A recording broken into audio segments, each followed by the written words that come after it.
Na záver, tak ako som spomínal, bolo tam 17 štúdií. To je tá posledná, ktorá tak trošku zastrešuje všetkých tých 16 ostatných, vplyv na ľudské zdravie a hodnotí práve výsledky všetkých tých posúdení rozptylových, emisí, hluku, vplyvu na klímu aj všetkých ďalších štúdií priamo na ľudské zdravie.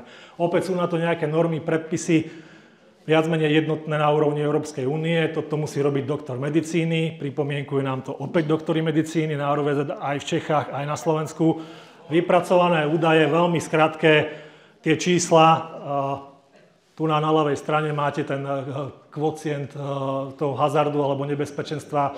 Pokiaľ je menší ako 1, veľmi zjednodušene povedané, je to v poriadku.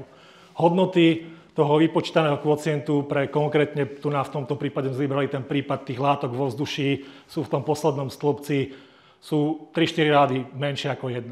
Čiže toto je vyhodnotenie doktora medicíny o tom, aký to bude mať reálny vplyv na ľudské zdravie.